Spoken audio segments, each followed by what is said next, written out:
Normally it's Clarence Hill and Mac Ingle here for the Cowboys Overtime, but today we got a special guest, Mr. Jesse Holley, Mr. Fourth and Long, former Cowboys receiver Jesse Holley. Can you hear me? I can't hear you. I don't know why you can't hear me. Former Cowboys receiver Jesse Holley, can you? You can't hear me at all? I can hear myself, and you can't hear me.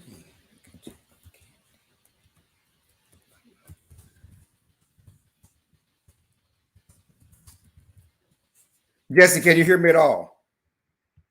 Can you hear me at all?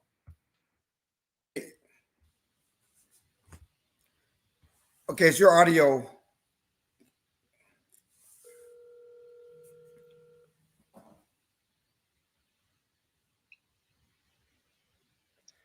Could you hear the audio before? So when the audio got down to 13, I heard the music. It got to 13, and then it went away.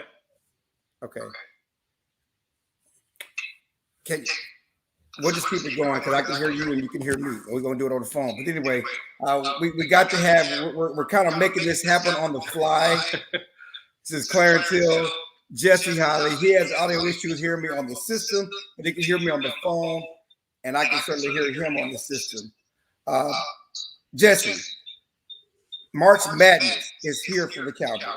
March, the Ides of March, whatever you want to call it. This is crazy. You know, it's funny because the last couple of weeks, all we had to talk about was off the field things. You know, things that had nothing to do with football.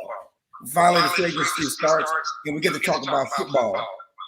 And wow, today, you know, just the switcheroo we get with Randy Gregory. Certainly, there was so much to talk about with DeMarcus Lawrence, and we felt that things were trending in the right direction. You know, they traded Mari Cooper over the weekend, they re-signed Michael Gallup, then they really got a deal done with DeMarcus Lawrence, and you would think that they had something done with Randy Gregory. Just talk about Randy Gregory and not getting that deal done.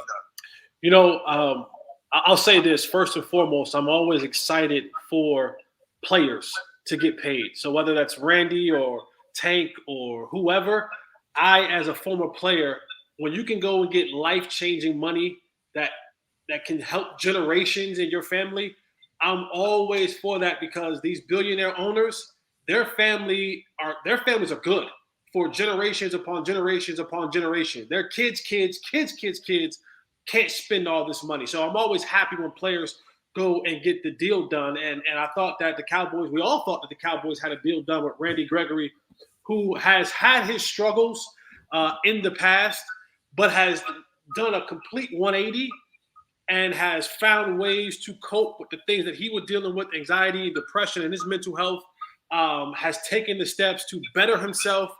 And I thought he was a good guy for this team, not only in the locker room, but also on the field. But from what I'm hearing is that at the last minute, the Cowboys came in. I don't know who, but the Cowboys came in and changed some language in the contract to get them protection in case Randy Gregory had some sort of relapse. And he took offense to it. His camp took offense to it. And they were saying that there was a gap, about $4 to $5 million gap for what Denver was going to offer him and what the Cowboys were going to offer him. And he was choosing to come to the Cowboys despite there being a $4 to $5 million wage difference between the two contracts. And then at the last minute, they added that language to their contracts. And I see why he's offended. To quote my good friend Jeff Kavanaugh, he said a tweet was, you know, basically when you've gone through something and you've recovered from it and you've done what you had to do to get yourself on track and you've been a model citizen and you wanted to be treated that way, and then they kind of pull this, bait and switch on you last minute, that's offensive, especially for a guy who had a lot of offers from other places. You know, I'm not mad at either side. I mean, the Cowboys have a right to protect themselves. They stood by him. They've been loyal and they're like I said, what does loyalty mean? There's no loyalty in this game, Clarence. You know that. There's no loyalty in this game. I understand that, but the Cowboys did stand by him. A lot of people say, get rid of him, let him go, cut him, get rid of him, wash your hands around it. Through all these suspensions, they stood by him. They gave him a place to land. They gave him a soft landing to come back. So I understand why they would want something to protect themselves because they. But why not do it? Why not do it in the beginning, right? Why not be on the front end of this and say, "Hey, listen, we want you here. Here's our deal, but here's also the language." If you came in last minute and you kind of, we had all these things ironed out, and then right before pen hits the paper, you change the language. That to me, that's dirty pool right there. Yeah, I understand that. Like I said, I understand what they were trying to do, and again, I'm not mad at Randy. Again, I don't think he's wrong for choosing the other direction because he wants to protect himself. I mean, I think there's, I understand both sides, but I hear you. There's a way to do it. If they should have done it on the front end, if they did do it on the front end, it is dirty pool. I can understand why they would want to do it, and I can understand why Randy rejected it. But the bottom line, where did the Cowboys go from here? Everybody was all excited. They finally got DeMarcus Lawrence done. They saved the money, got all this money. They saved this money, got DeMarcus Lawrence done. Then they get Randy Gregory done. You think the band, at least up front, the pass rush band is coming back together. How do you feel about DeMarcus Lawrence returning to Dallas? I think Tank has been a kind of a solid piece for this team, leadership wise. People want more of the sacks, but he's a dominant player. You want him to have less injuries. I think he's a great fit for what Dan Quinn wants to do. Again, you pass rushers in this league, you can't go down to the local Walmart and pick up pass rushers. You know what I'm saying? You just can't. And to have a solid one in Tank, I think someone who's really good in the run. And if you give him the opportunity with one-on-one coverage enough in the game, he's gonna get the sacks. It freed up some money for them to do some other things. So having him back, what they did on defense last year, I thought that was a significant piece to bring back. But I also believe that this team still hasn't really done much to make themselves better. No, and one thing I guess as we continue on the defensive end before we move on, does this mean that we'll probably see more Micah Parsons as a pass rusher? Because they don't have a pass rusher, to replace Brandon Gregory. And, of course, they can still re-sign Dorrance Armstrong, but he certainly doesn't have the bend and edge rush ability like Randy and certainly Micah. Maybe we'll see more Micah as a pass rusher. He was, as far as pass rush percentage, he had 2 equals last year. When he was rushing the quarterback, he got home, and he was one of the best pass rushers in the NFL. Maybe we'll see more of Micah as a pass rusher, and maybe they have to find someone else to do what he does in the middle. That's a tough ask, right? Like Micah is a phenomenal player, but he's only one man, and he can't do everything for your football team. And the thing that it's going to be interesting when it comes to Micah is in year 2, now that there's a significant amount of film on Micah Parsons, and Chill, you've been around the game long enough to know that you have to take that when you're an exceptional player. Every single year, you have to find a way to reinvent yourself because now you're the guy that the offensive line and the offensive coordinators and the offensive coaches are going to try to stop. And so and we saw that a little bit with the Niners. When you go back and watch that Niners playoff game, they just said, we're going to use some of our most athletic people, not to pancake Micah Parsons, but just to get in your way, just to make you have to run the hump, just to make you have to kind of go a little bit extra out of your way before you got to the play. And so when you put film out there and now teams know there's no surprise now. There was a surprise last year with, one, how Micah played, and then, oh, wow, being able to make him an edge rusher. Now all the offensive linemen in the NFC East, the opposing team that you're going to play, there's going to be enough film out there for them to go and say, okay, when he lines up here, he wants to do this. When he lines up there, he wants to do that. And now we have to find a way to combat that. So you have to have a counter to their counter. And that's going to be on Dan Quinn. That's going to be on Micah Parsons. But the Cowboys still lack what they truly need to make guys like Tank and make guys like Micah Parsons just unrelenting beast. They don't have a guy in the middle that can plug it up that can make these runs have to expand, that can create pocket pressure to allow these guys to have allow Micah to have free reign from the linebacking position and allow that offensive line to have to collapse in the middle and now give one-on-one matchups to Tank and to Micah when you have him off the edge. Yeah, now we'll get back to what the Cowboys need to do to improve the overall team, but let's move to the other big issues of the weekend that happened. The trade of Amari Cooper and the re-signing of Michael Gallup. Amari Cooper, the number one receiver, made too much money, $20 million. They didn't value him as number one receiver.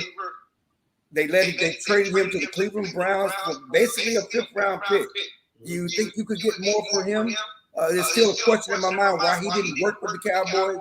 They did re-sign Michael Gallup, but you got Michael Gallup, CeeDee Lamb, and Dalton Schultz, and you let go a guy like Amari Cooper, and you let go Cedric Wilson. Is this wide receiver group better? No, and it's not even close. You don't get rid of one of the best route running receivers in the National Football League and get better. Michael Gallup is coming off an ACL injury. Most people will tell you with the ACL injury, it takes you a year to kind of get back into the groove and the swing of things on, just your comfortability, your speed, all of that stuff. And it's going to be a big ask for CeeDee Lamb now to step up in that place of the absence of Amari Cooper and the kind of development of Michael Gallup coming back from a major injury. There's no way you subtract a better player and get better. So why didn't it work? Why didn't Amari Cooper work in that? Kellen Moore. There's no way you have that kind of talent and you can't find ways to get him open. When you look at the win rate, Amari Cooper had the same type of getting open win rate as Davante Adams. Just pure getting open with at least 2 yards of separation. They had the same win rate. So that tells me if he's winning, one, you're not doing a good enough job with purposefully getting your number one receiver the ball. And then, of course, some of this has to fall on Dak Prescott. And we've all watched games, and I watch a ton of film each week. And there are moments in that game where you see Amari Cooper running butt naked wide open, and the ball doesn't get to him.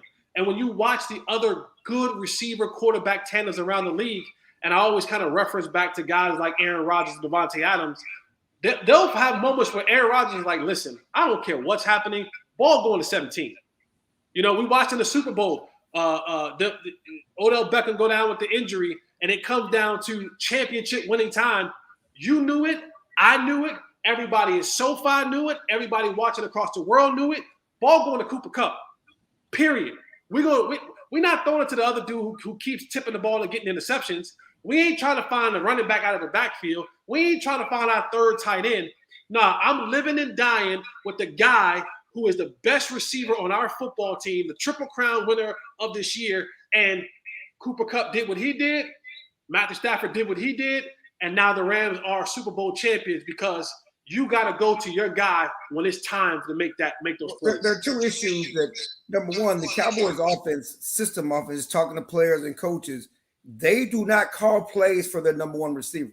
They do not, which to me is a mistake because I know the Packers and the Rams call plays to design to get their guy the ball in key moments. The Cowboys don't call plays to get their guy to, Amari Cooper the ball when he should get the ball. And also, they don't believe Amari Cooper is the same ilk of a Cooper Kupp or Davante Adams. I was told to watch the tape. Yeah, I watched a lot of film this year. And, this is a guy, again, when you talk about route running, there isn't many guys in this league who are better at route running than Amari Cooper. And the fact of the matter is that your system, your offense, whatever it is that you call, doesn't target your number one wide receiver.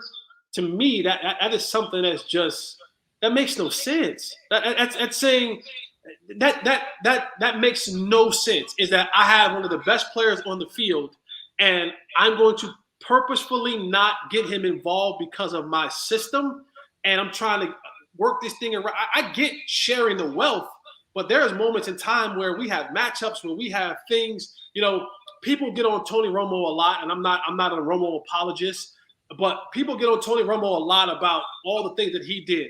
But there were moments in games where he's like, Des Bryant is standing outside.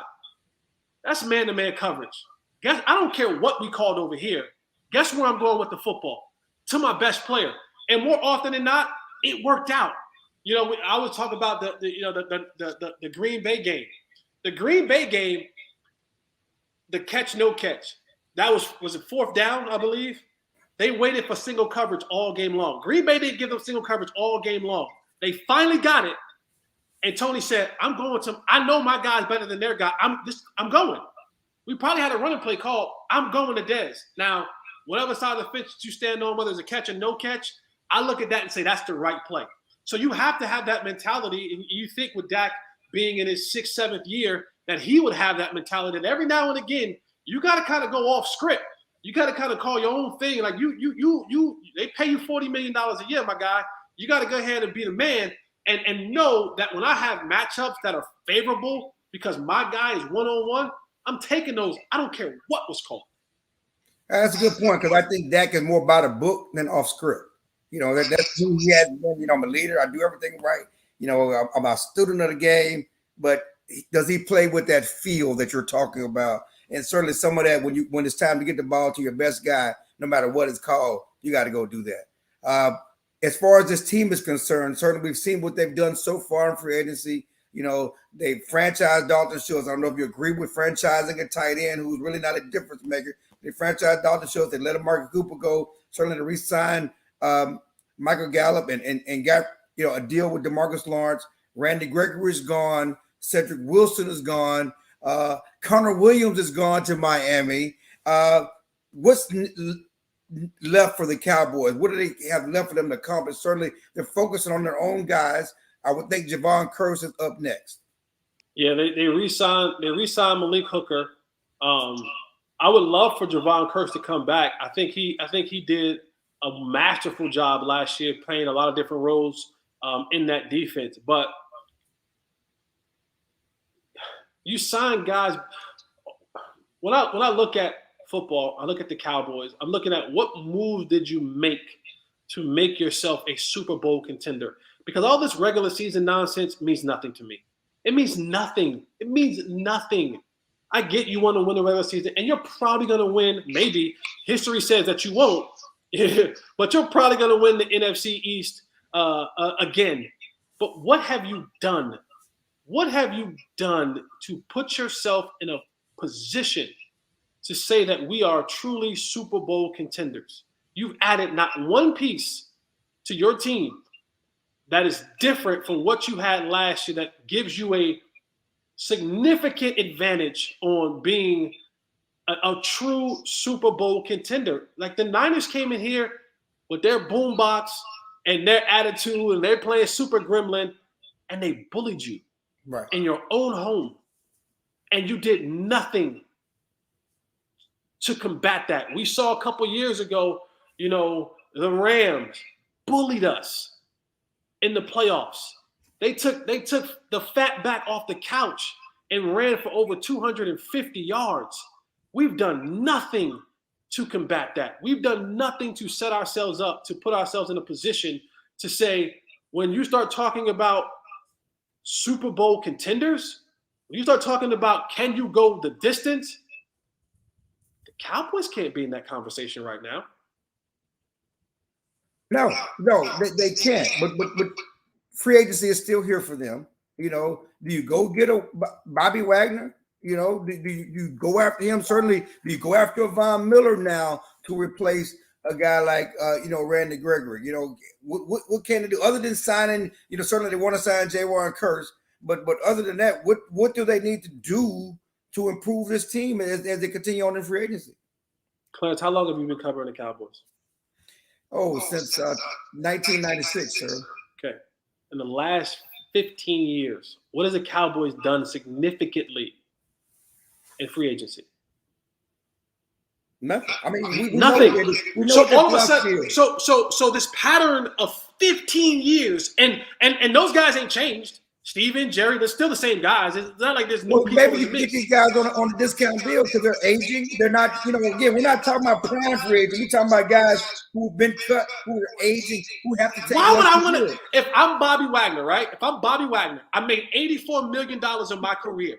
If I'm Bobby Wagner, I'm looking around the landscape and I'm saying, if I'm going to take less money, why would I come to Dallas? They ain't winning no championship. Dan Quinn, you want to be with your boy Dan Quinn. He loves Dan Quinn. Dan Quinn loves him. I want to go put another one of these on my finger. If I'm Von Miller, I'm saying to myself, yeah, Texas is home. I get it.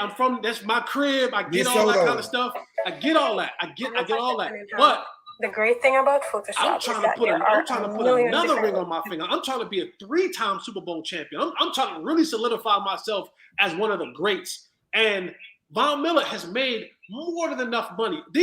When you start talking about the aging veterans, those guys ain't care about money. Von got a lot of money. Bobby got a lot of money. They want this. And so when they start looking across the landscape, they're saying, what can I do to position myself to go and win another ring? Because if I go get another ring, now I can nick and dime for the next couple of years. I get $3 million over here, I get $5 million over here. So the second half of the wave of the free agency, again, those players aren't difference makers, and we don't have a team built right now, especially when they're teams like the Niners who are close, like the Bengals who went to the Super Bowl last year. I mean, the AFC has just become, my goodness. There's a bunch of teams around the National Football League that you can go and insert yourself and say, why not go to San Diego? I got Khalil Mack on one side. I got the Bosa kid on the other side.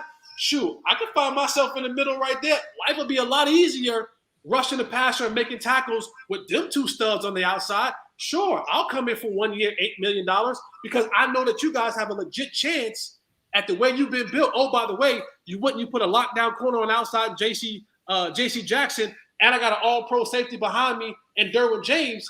For $8 million, and it's in San Diego. Boy, it's Rams. It's L.A. Chargers. I'm sorry. They're going all in. They're trying to compete for that market with the Rams. They got to spend the money. The bottom line is this: since the end of the season, has this team got better? What about this team gives you hope that they will be better in 2022? I don't see it. I think they've taken a step back at receiver. Right now, they've taken a step back on defense. The main thing they're doing is trying to hold serve with their own players. But is there any hope that the Cowboys can improve? Maybe it's from within. Maybe Dak can be better. Maybe CD can grow. What is the hope that this team can be better in 2022? There is none. There is none. The draft. Can they get anybody in the draft? If you're not drafting an O-line with your first-round pick, you're setting your team up for even more failure. Because we all know our left tackle, who is a Hall of Fame player, will miss 3 to 4 games next season. Book it. But find any amount of money that you got in your wallet, book it that Tyrus Smith's going to miss 3 to 4 games next season, right? Right. Then you don't know, like you give Lyle permission to go and seek a trade or whatever he can find, and you hope that Terrence Steele continues his progression and his growth. Connor Williams is gone, and we keep relying on Zach Martin to keep keeping on, but that those wheels are getting a little bit worn down as well. He's missed a couple games in the last couple seasons. So if you're not going to solidify the offensive line, we don't know where Dak is at as far as physically, mentally. He'll spend another offseason rehabbing. He had the left shoulder surgery, so Well, yeah, that's not as bad as it was. So basically, what you're saying, as we wrap this thing up, the Cowboys are punting in 2022. They're going to chip all their eggs to 2023 when they're going to bring in Sean Payton. I said this for weeks now. I said the Cowboys are setting the table for Sean Payton in 2023. They're gonna be respectable this year. They try to make the defense respectable, but they are setting the table, getting rid of some of these contracts. You can finally do some work with Zeke's contract next year in 2023, but hopefully build some draft capital, have some salary cap space, have some cash to flex around, because if you're bringing in Sean Payton, who's from that Bill Parcells tree, You're going to have to allow Sean Payton to go out and get these groceries. And he's going to want to go out there and pick the player that he wants for his style. I am 100% on board with that. I think the Cowboys are quietly setting the table for 2023 because there's no way with Kellen Moore and, Mike was my guy. But he is set up on a horrific set of circumstances, being able to have to let Kellen Moore call the plays, and now doing that with a roster that is less than what you had a year ago. You heard it here. Jesse Holley, Mike McCarthy set up to fail in 2022. The Cowboys are going all in for Sean Payton in 2023. Jesse, we appreciate you coming in on the Cowboys Overtime with the Forward Star Telegram. Your Tar Heels, he's a Tar Heel guy. They will be in Fort Worth. For the tournament. So we hope you get over to Funky Town, as we call it, and enjoy some of our fine dining and watch your Tar Heels in the NCAA tournament. I'm going to be in Funky Town, baby. I'm going to be in Funky Town with my heels, baby. Let's go Heels. Let's go, baby. Thank you, man. We will see you again down the road. Again, this is Clarence Hill, Jesse Holley. Mac Ian will be back next week.